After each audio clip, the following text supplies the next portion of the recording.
Shalom sahabat KKS, apa kabar Anda hari ini? Mari terus semangat mempersembahkan yang terbaik bagi Tuhan dengan rahmat-Nya.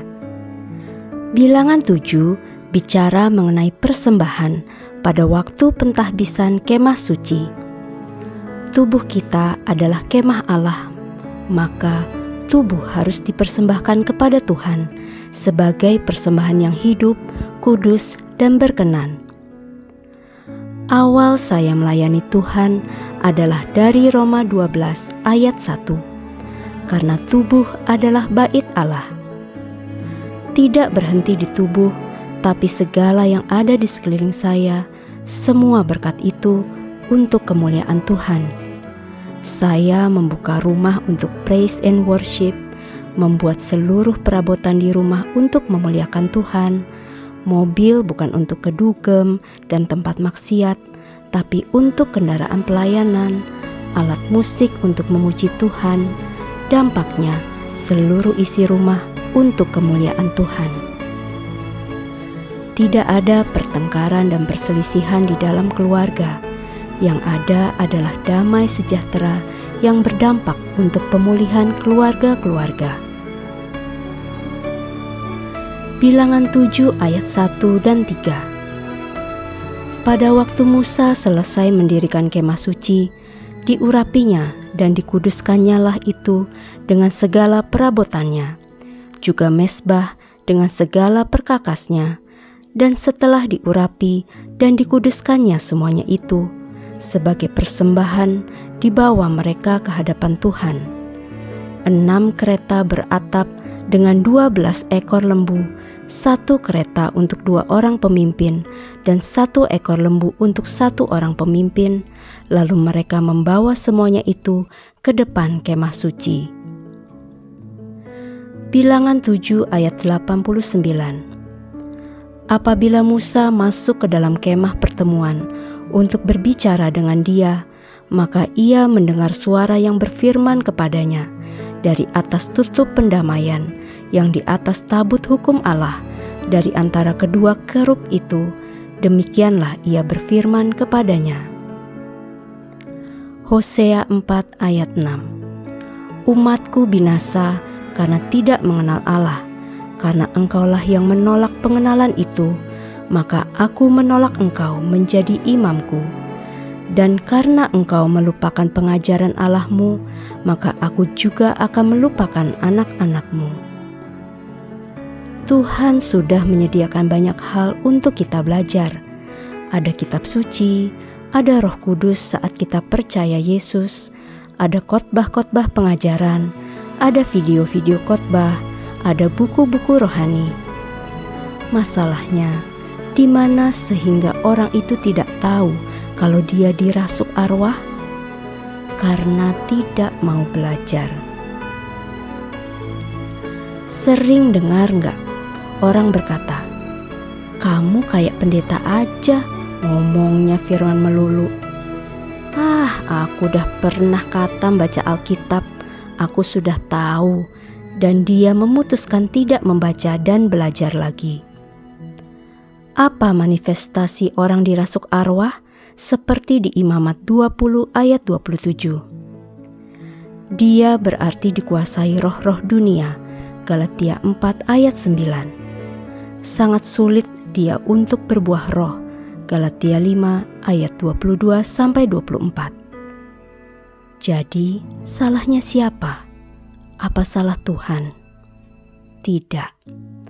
Kesalahannya adalah mereka tidak mau belajar. Korban darah penghapus dosa sudah disediakan. Firman sudah disediakan. Roh Kudus siap mengajar. Kesalahan ada di pihak manusia yang tidak mau belajar dan diajar. Apakah mereka dihukum? Yeremia 5 ayat 7-9. Bagaimana kalau begitu? Dapatkah aku mengampuni engkau? Anak-anakmu telah meninggalkan aku dan bersumpah demi yang bukan Allah. Setelah aku mengenyangkan mereka, mereka bersinah dan bertemu ke rumah persundalan. Mereka adalah kuda-kuda jantan yang gemuk dan gasang. masing-masing meringkik menginginkan istri sesamanya. Masakan aku tidak menghukum mereka karena semuanya ini? Demikianlah firman Tuhan. Masakan aku tidak membalas dendamku kepada bangsa yang seperti ini?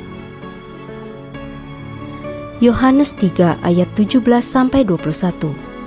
Sebab Allah mengutus anaknya ke dalam dunia bukan untuk menghakimi dunia, melainkan untuk menyelamatkannya oleh Dia. Barang siapa percaya kepadanya, ia tidak akan dihukum. Barang siapa tidak percaya, ia telah berada di bawah hukuman, sebab ia tidak percaya dalam nama Anak Tunggal Allah.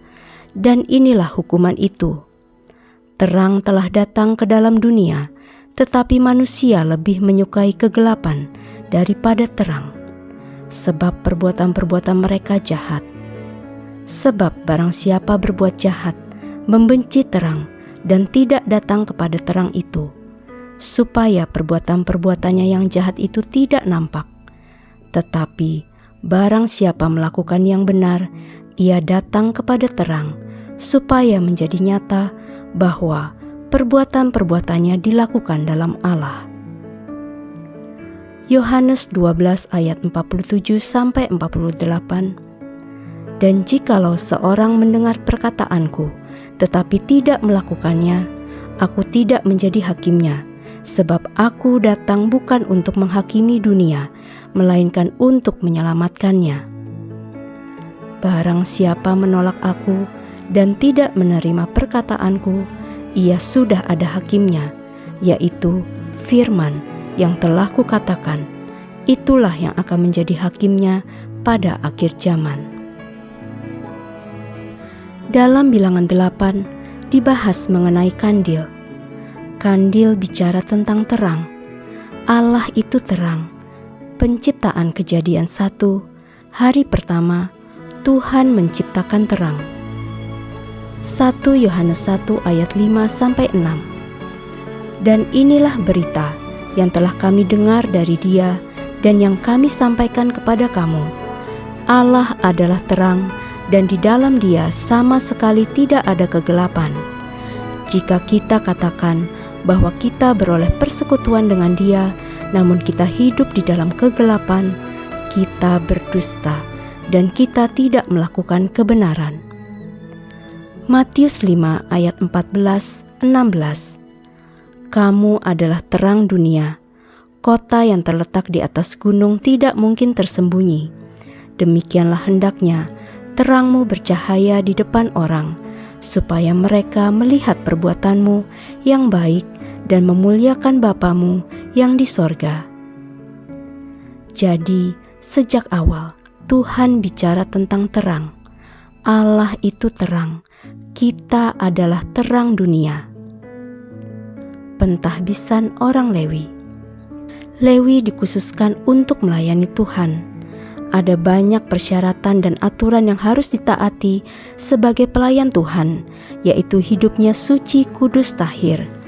Bilangan 8 ayat 14, demikianlah harus engkau mentahirkan mereka dari tengah-tengah orang Israel, supaya orang Lewi itu menjadi kepunyaanku. Jika tidak mengikuti aturan, maka itulah yang akan terjadi. Ayat 19. Sahabat KKS, ingat peristiwa anak-anak Harun mati waktu melayani? Bilangan 3 ayat 4.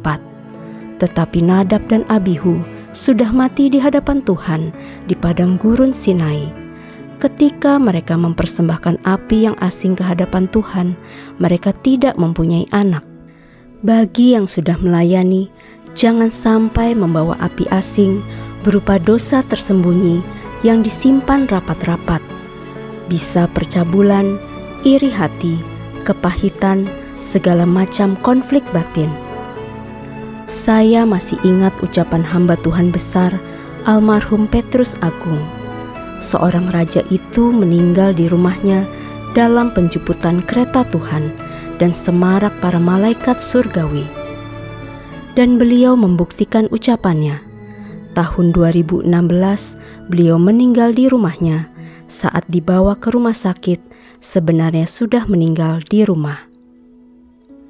Bagaimana hamba Tuhan yang meninggal saat di mimbar? Pastikan yang menjemput adalah pasukan malaikat Tuhan, bukan roh-roh jahat. Apakah mungkin seorang hamba Tuhan meninggal waktu di mimbar dan ternyata yang menjemput roh-roh kegelapan dan hangus dalam api murka Tuhan? Sangat mungkin apabila hamba Tuhan tersebut, ucapan dan perilakunya tidak sama. Misal dia mengajarkan tentang kekudusan, tapi baru saja dia berdusta dengan jemaatnya, atau semalam habis nonton pornografi, besoknya bicara kekudusan. Orang-orang seperti ini sangat berbahaya jika melayani. Dia akan kena tulah Tuhan. Mari kita sungguh-sungguh pergunakan tubuh kita sebagai bait Allah, tempat Roh Kudus tinggal dengan segenap hati.